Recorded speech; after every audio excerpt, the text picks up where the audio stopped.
¿Se escucha si hablo fuerte? Sí, perfectamente. Dejamos el micrófono. El ruido que hace. Bueno, veamos. A ver, yo lo tengo en la mano por ahora. Bueno, simplemente agradecerles a todos por haber venido. Sí, realidad, corroboro, subrayo.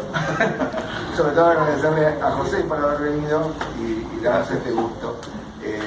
Presentarlo en una librería de historietas, presentar a José Muñoz es una redundancia absoluta. Estamos ante... Yo no exagero nunca y para mí es el más grande dibujante de historietas de la historia, punto. Estas cosas incomodan generalmente, estos elogios incomodan a quienes los reciben, pero sería mentir si yo les dijera que lo pienso. Una trayectoria enorme. Lo que vamos a hacer es hacerle con Bruno 2 o 3 preguntas para que Muñoz hable de lo que él quiera y luego, bueno,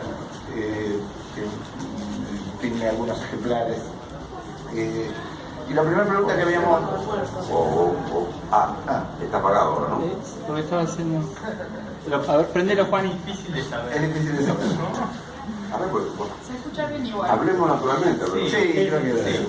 Yo como soy un poco sordo, grito, así que esto viene bien. Muy bien. La primera pregunta que habíamos pensado hacerle con Bruno era llevarlo un poco casi a esos 15 años. Queremos preguntarle 2 cosas respecto de su experiencia de cuando trabajó como historietista en Argentina.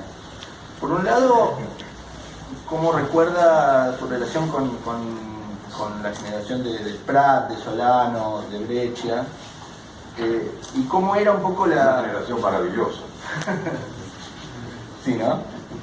Eso por un lado, y cómo era además el trabajo cotidiano cuando hacía 356, digamos, en ese periodo. Y después, ¿qué le parece que queda todavía, digamos, en las últimas páginas del ALAC con sus trabajos de hoy, de ese aprendizaje, de esas influencias? Bueno, buenas noches, pero yo, del 42 a los... Nací en el 42 y a los 12 años, más o menos, 11 años, le digo a mi viejo que yo quiero estudiar dibujo, que no quiero ir a la escuela secundaria, que no quiero hacer otra cosa, ir hacia el dibujo. Y a diferencia de la historia de mucha gente, por ejemplo, la historia de Solano López, que la familia combatió contra ese deseo de su hijo, que lo consideraban, digamos, poco jerárquico, inseguro y gustoso, me apuntó. Y a los 11, 12 años, mi viejo me lleva a la Escuela Panamericana de Arte en el centro de Buenos Aires, donde yo quería inscribirme en las clases que daba Hugo Pratt, que me había fulgurado su trabajo con nuestra, que en el Sargento Kirk, que estamos hablando del 52, 53, del siglo pasado, que tenía 10 años. Y entonces llegamos a la calle Paraná 600, donde la Escuela Panamericana estaba en un departamento de 3 ambientes, al lado de repente. Entramos con mi viejo, yo por ahí todavía de pantalones cortos, y la primera cosa que veo es a Hugo Pratt en el hall minúsculo de este departamento, medio fuera de sí, con Breccia de montar, tostado, y que venía, quién sabe, de una expedición en la Patagonia, no sé qué, parecía un personaje, bueno, era un personaje de historieta, Hugo Pratt. Y estaba como medio enardecido, agitando unos dibujos por el aire, discutiendo con unos muchachos de unos 20 años. Y yo lo miro, mi viejo me tira de la mano y me lleva a la mesita minúscula que estaba pasando ese grupo de gente en discusión ahí. Y bueno, empezamos los trámites de anotación y en ese momento yo siempre mirando para atrás. Estaba Hugo Pratt, o sea, enardecido y tenía esos ojos celestes, medio desvaídos de un celeste así. Y el blanco de los ojos estaba cubierto de estrías de sangre, esos ojos azules con el blanco poblado de venitas, era como una especie de visión que era rarísimo. Y yo lo miro y en ese momento entiendo que le están diciendo a mi viejo que Hugo Pratt nos va a enseñar más porque no le gustó esta experiencia de profesor, no se encuentra bien, si yo quiero, digamos, inscribirme en el curso que va a dar el profesor. Digo, yo ya en ese momento lo tenía ubicado a Brecha, estaba obsesionado con Hugo Pratt, pero Brecha, lo conocí, Tito Nervio, lo tenía ya visto. Porque en el barrio, los pibes comprábamos cada uno una revista, nos íbamos intercambiando, había como 10 o 12, 15, no, 15 no, perdón. Y mirábamos un poco los procederes de la diligencia de la revista. Y yo, desde el momento que vi los dibujos de Pratt en el Sargento Gil, y simultáneamente una enciclopedia que teníamos en casa, la gran Espasacalpe, 24 tomos, ahí había sido capturado por 4 dibujos, 4 reproducciones de 4 dibujos a pluma o con tronquitos o con Van Gogh que pintaba el codo y cortaba contra el papel y sacaba esas maravillas que él hacía con el dibujo.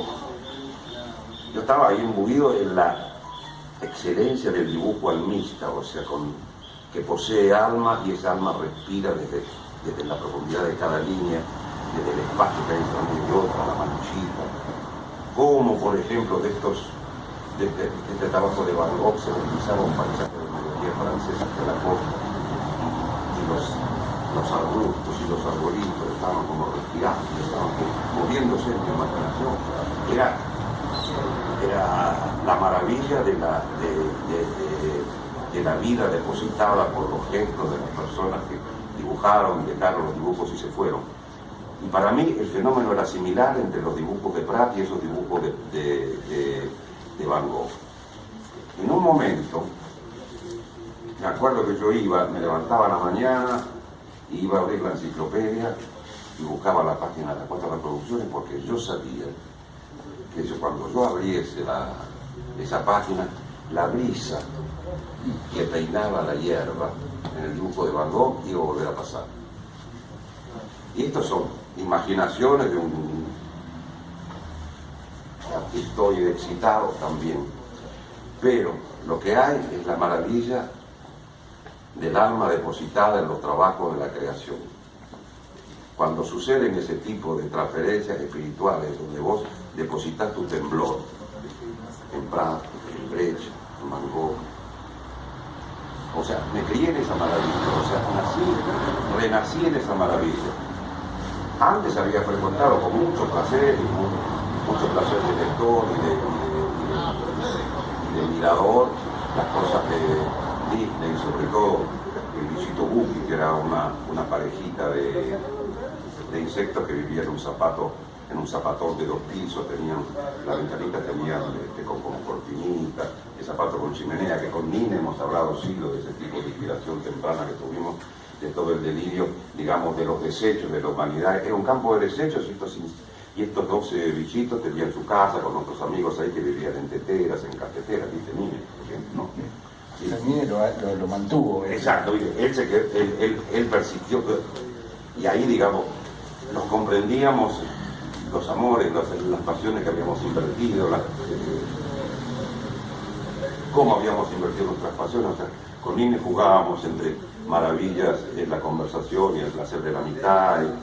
Bueno, Oscar Zárate, otro gran amigo dibujante que vive en Londres. Bueno, esta historia, estamos en los 10, 12 años. O sea, yo tuve la inmensa suerte de entrar a aprender con Alberto Brecha y la inmensa mala suerte de no poderlo hacer comprar de forma directa, pero que las cosas así fueron y fue fantástico.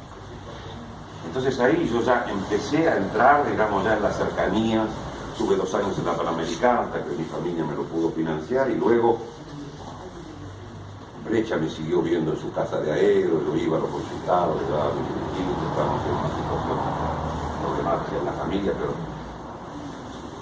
me siguió atendiendo, fantástica persona.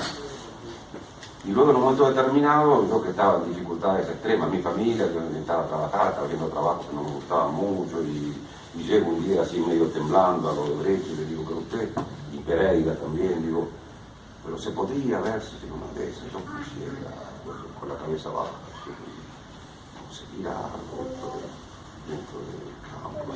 Mira, Pereira dice, al lado de Brecha, Solano está buscando un ayudante, Solano López, digo, va, era Fernando, Sí, yo lo llamo, ¿sabes? Porque ahora se está yendo Horvath, que era el segundo tercer ayudante que tenía, había estado con Julio Giafino, por allá Horacio Merel, Polistiafino, Tibortón, y después de se concerta una cita y yo 13 años, 14 por ahí, llego con mi muestrita a Zárraga y Estomba y en el barrio de Urquiza, donde en una terraza, en un lavadero de la terraza, solo se la noche una tarde de verano, aluviando. Y llego a la terraza, veo el lavadero, golpeo. Adelante. Entro y lo primero que veo es un señor en camiseta agujereada, con una visera sonriente que se levanta detrás de una inmensa mesa de dibujos, se levanta y me mira sonriente, estoy entrando por ahí, y yo lo observo, tiene esa camiseta y tenía los pies metidos dentro de un balde de agua. Un cuento, pues se caló. Esto es Buenos Aires en camiseta, calé puro. Yo lo miro al tipo que está atrás, empinchado muy bien, pantalón con raya, camisa celeste, jopito tipo ala, todo peinado. Paso de lado y voy a dar, encantado señor Solano, le digo aquí por corbata. Porque lo elegí como el más presentable de la cuenta que tengo acá. Y estalla la carcajada de Solano acá que me mira, yo me doy vuelta y me mira y dice, Solano soy yo, ja, ja, ja. Digo, la que me mandé. Se acabó todo. No entro en el paraíso ni pagando. Mira, con Solano nos hemos reído, nos seguimos riendo hasta el penúltimo día después de esta historieta. Bueno, al final la cosa se arregló, yo se rojo como un tomate, digamos, me puse a... Pero entre él y Jorban me reacomodaron un poco y bueno, la cosa pasó. Era realmente, fue una emoción intensa, no sé qué hacer con esa emoción, yo digo, yo me tiro por la ventana, con mi emoción y todo. Bueno, y ya empezamos. Yo trabajé esa primera etapa con Solano un añito, año y medio, que era el momento en el cual Solano dejaba de trabajar para el maravilloso emprendimiento colectivo que fue la editorial Frontera. Se estaban yendo todos para trabajar por más dinero para editoriales inglesas, mucho más dinero para editoriales inglesas, con un material que no le llegaba a los tobillos a la intensidad narrativa de Huesca. Esta fue una situación comercial y también una disputa entre ellos, porque había habido una mentalidad corporativa al principio que después lentamente dejó de parecer un desacuerdo, y los grandes dibujantes emigraron todos hacia estas editoriales inglesas con trabajo más adocenado. Y ahí, digamos, yo trabajé en las últimas páginas de Eternauta, las últimas 60, y después todas las grandes historietas así llamadas menores, como Ruth de la Luna, Rolo Montes, Amapola Negra, todas esas grandes colaboraciones de Solano con Westergel, que lo que tenía Westergel era un tipo que sabía ver en los dibujos de la gente, en la expresión del dibujo de la gente, en el carácter de los dibujos, que se le podían ocurrir historias, podía extraer historias a partir de sentir la emoción particular de Solano con respecto a la humanidad profunda de la gente, la cosa diáfana, diurna, el expresionismo feliz, incontenible de Pratt y la pradera de los Estados Unidos, y los espacios y las rocas y las manos rugosas, las arrugas, la locura nocturna terrorífica del horror que podía trabajar Brecha, el campo argentino de Carlos Rome, los carros, las pieles cetrinas. Él era capaz de ser ilustrado por la intensidad del dibujo de las personas que él eligió como colaboradores y que lo eligieron a él como colaborador, y parir historias que tuviesen que ver con esas particularidades emocionales, esos talentos para describir determinadas partes, cada uno con sus pasiones. Solano el humanismo, la ciudad, el criollaje, Roma el criollaje pasado, la mezcla de razas en lo profundo de la pampa, la guerra del desierto, los indígenas, Pratt, el exotismo europeo y africano, la guerra, que nosotros estábamos enamorados a través de los trabajos de Prat, estábamos enamorados de la parte estética de la guerra. Yo entré dentro de esta gran fiesta colectiva. Viajaba en los colectivos, terminábamos un trabajo y yo me tomaba el colectivo y iba a entregar el capítulo de esa semana de las historias a la calle Cangallo, donde estaba la casa, la editorial, la sede de la editorial. Y bueno, viste, tuvimos suerte esa generación de encontrar esta usina de talento en su máximo esplendor narrativo y estético. O sea, quedamos marcados por la realidad, Burañona, Malvi, Sosa y otros, casi todos exalumnos de Brecha en la escuela panamericana. Entonces ahí luego, pues te sigo hasta que me paren, pero no tenemos ningún interés. A los 16, 17 años, Westergel. Yo llegaba ahí a Cangal y lo veía a Prat, que seguía colaborando con la editorial, que Westergel que estaba así, escribiendo, dictando cosas a un magnetófono de la época y comiendo mantecol. El mantecol, vivía mantecol Westergel. Y luego veía la maravilla que había pergeñado el tipo, lo veías el mes siguiente. Y hacía bastantes historias unitarias de Arne Pike, entonces me ofrecieron una infantes de marina contra los japoneses en la guerra del Pacífico. Repito, nosotros estábamos a esa edad atraídos por el pratismo, digamos, la guerra era Prat y queríamos entrar en esa distribución de máquinas. Y eran infantes de marina y japoneses, no me acuerdo cómo se llamaba. Entonces a los 17, continuando a hacer ayudante de Solano, empecé a hacer trabajos unitarios de Ernie Pike, del cuaderno rojo de Ernie Pike, que era la serie que se refería a las hazañas, a la participación de gente joven dentro del conflicto terrible.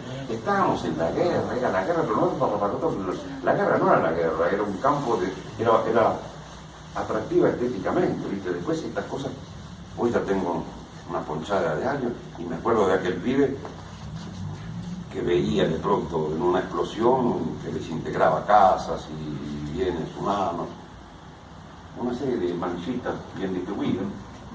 Así vamos creciendo, ¿viste? Wow. El aprendizaje, lo copiaba Prat, ¿cómo era? A partir de mis 10 años, con mi hermana, que dibujaba muy bien, dibujaba mejor que yo, teníamos, nuestro viejo nos había regalado un gran libro de estos librones de contaduría, porque eran inmensos, parecía. Lo abrías aquí y terminaba ahí. Entonces, yo dibujaba en la parte de acá, una página de acá, y ella en la de allá, y yo estaba obsesionado. Dejé de copiar Buki, que era de la fábrica Disney, pero lo hacía un tipo que después yo estudié su vida, se llamaba Tagliaferro, un norteamericano de origen italiano, que trabajó dentro de la fábrica Disney toda su vida y creó muchas cosas, digamos, firmadas siempre por Disney, ¿no? Pero una de estas mentalidades pensantes y creativas. Y de Buki, de sus casitas, yo pasé, tenía la cara de Sargento Gil, la empecé a dibujar de forma obsesiva a la mañana, a la tarde y a la noche. Venía de la escuela y agarraba un Misterix, que el Misterix aún ahora yo lo tengo en la mano y tiemblo de emoción, porque además es un objeto logradísimo estéticamente. Bajito, con brillantísimos, lindísimos colores que los hacía un tipo de gran saber plástico. Stefan Strossen coloreaba los dibujos. Sobre todo rendía al máximo cuando tenía que colorear los trabajos de Prat. Era primera y segunda página y penúltima y última página del Misterix iban con color, pues todo el resto en blanco y negro. Y bueno, pues al Misterix, ayer estaba en el Club del Cómic, esta librería allí de Tony Torres, y los veo y me conmuevo, como si fuera el día. O sea, fui poseído de una pasión no dañina, alegre, digamos, de exprimirme, de expresarme y exprimirme dentro de ese ámbito que me abrieron estas personas, entretenimiento altísimo de historietas de aventura. Entonces, viste, todo esto, después entrando un poquito, digamos, en este trabajo de la joven madurez del Muñoz, que esto lo empecé cuando empezamos con San Pablo, después lo conocimos en Europa cuando tenía 30 años, en el 74, y lo hicimos hasta el 2006 con interrupciones, o sea, y acá adentro también, de acuerdo a mi mirada subjetiva, cómplice, se deslizan, o sea, lecciones, recuerdos, inspiraciones, o sea, yo sería un buen producto derivado de aquella excelencia, que pude, con suerte y con empeño, poder trabajar hasta el fondo, digamos, mis obsesiones y mis deseos, hasta el fondo de mis límites, quiero decir. Y entonces, en cierta manera, poblado estoy de toda aquella gente, y siento a aquella gente, digamos, a través mío, que no soy ya un detalle secundario, no soy aquel pibito, digamos, pero soy un producto derivado extremadamente agradecido, y siguen viviendo en mí y se van a ir al otro barrio conmigo, y yo quedaré como recuerdo más o menos iluminado o mortecino que sea en el recuerdo de lo que seguirán, y viste, como la transmisión.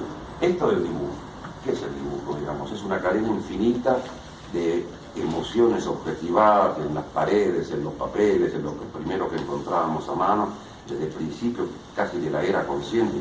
Los trabajos que hay en la gruta de Chauvet, los trabajos extraordinarios así de 40.000 años atrás, están vibrando hoy aún, ¿viste? Como lo que decía de esos trabajos de Van Gogh, del joven Prat, del joven Alberto Breccia, vibran de intensidad espiritual, de carga mística. Tanto entonces hay un eterno presente de excelencia y de vibraciones, que 40.000 años, 50.000 años, si 20 años no es nada, 50.000 son aún menos, porque es todo presente sensible, y queda una vibración. O sea, nosotros nos objetivamos, tiramos pedazos de nuestra alma ahí, lo fijamos interpretando un pómulo, una mirada, y era lo que hacían aquellos antiquísimos muchachos en las paredes, narrando los animales que habían visto fuera de la gruta. Todo eso es un latido presente que se va depositando en paredes, en revistitas, en cachitos de papel, que luego mueren algunos, todo desaparece. En el interín todo desaparecerá, puede ser que la especie humana también, o sea, se irá enteramente al otro barrio y se continúa así, digamos, en esta especie de vorágine, estampida, egoísta, insolidaria y aterrorizada, y en el interín dibujamos y contamos.